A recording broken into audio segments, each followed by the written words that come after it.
How's everyone doing? Let's do a quick thing about the book of Revelation. Here we go. So, the book of Revelation, one of the things about the book of Revelation that you should know is that first off, this was not a book. This is a year you can take this to the bank. The book of Revelation is not a book, first of all, that was to be taken literally. Okay, so let's look back on Jewish history and culture.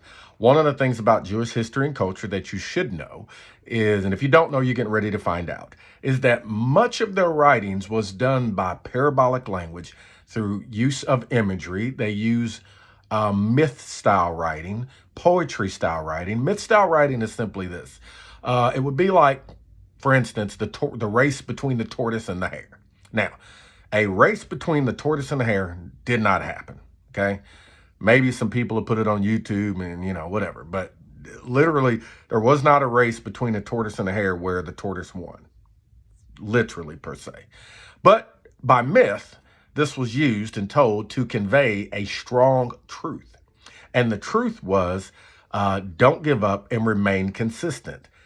Don't be a slouch and just slack off because, the hare had all the giftings to be faster, but the hare just took it for granted. And the story decided, I'm just going to chill, lay back, and the hare fell asleep. And meanwhile, slow and steady. Well, really what it was about was just being consistent. Even if you're going slow, as long as you're remaining consistent, you're not going to lose. You'll always win. That's pretty much the moral of that story. But it conveys a great life truth that is very helpful in life. So this is the style and type of writing that the Hebrews actually adopted, and many other cultures did the same thing. They didn't come up with this. It was a common thing. So when you're going into the book of Revelation, you say, so what am I supposed to think now about the book of Revelation? Well, here's a few things that you can take to the bank. Another thing.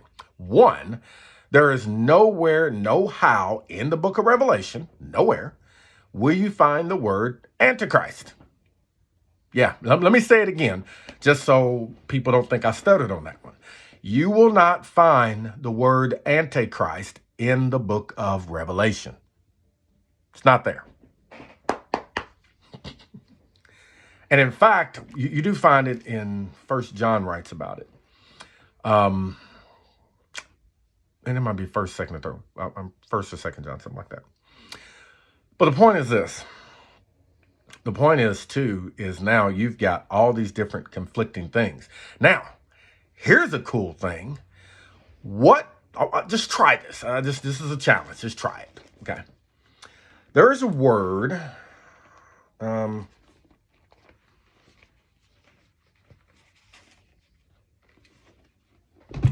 Watch this.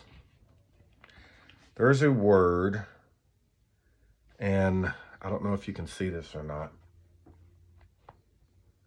But you see that word right there? Maybe you can. Okay. That word in the Greek is apocalypse. Now, I just challenge you. Go around to a few people. Doesn't have to be trick questions for them. Just ask them, what does apocalypse mean? Most will say that it's the end of the world, the end as we know it. They've made movies about it. My God, it must be true.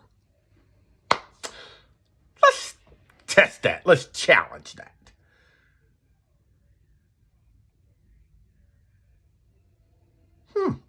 Interesting. The English word of apocalypse is, you ready for it? Revelation. And this is what it means. Laying bare and making naked. A disclosure of truth and instruction concerning things before that was unknown. A manifestation and appearance. Used of events by which things or states or persons hitherto withdrawn from view are made visible to all. So now you know what Revelation means. And the interesting thing about this is, I'm just reading this. This is out of Blue Letter Bible. Okay, so here we go. The revelation of Jesus Christ, which God gave him to show to his servants. If you start with that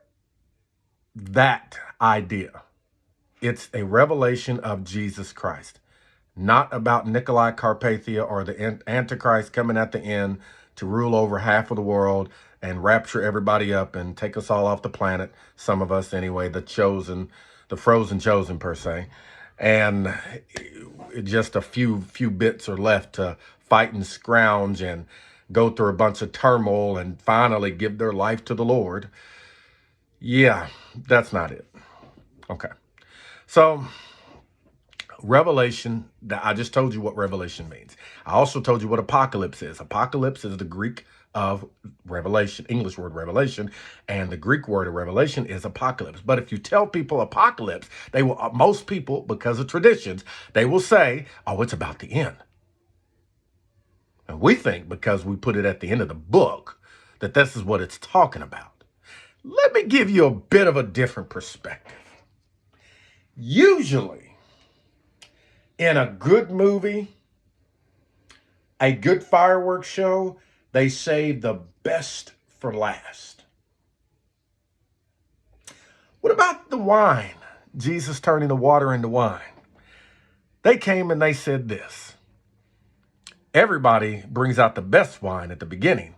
And then when all the guests have drunk well and are drunk, and they don't really know much taste anymore, then they serve the inferior wine. But you have saved the best for last. Jesus is the best for last. Now, I know somebody's going to run with this. That's right, brother, the best for the end times. We're in the end times. You see everything going on in the Middle East. No, sorry. You can believe that if you want to, but I honestly believe that we are here now to expand and advance the kingdom continually. Am I saying that Jesus is not returning? No, I am not. But most of people's eschatological beliefs about the ends, they pull them out of context where last days is concerned, things that must take place soon after this, things that are to take place soon have to do with what happened within that period of the generation to the Jews and first century Second Temple Jews and what was coming upon the temple that was to be removed. Jesus is the substance, the real thing. The temple was the type and shadow, and it had to do with the Mosaic Law and Covenant. The Mosaic Law and Covenant was being done away with, and the temple was being done away with too, so the focus could now become Jesus all the way.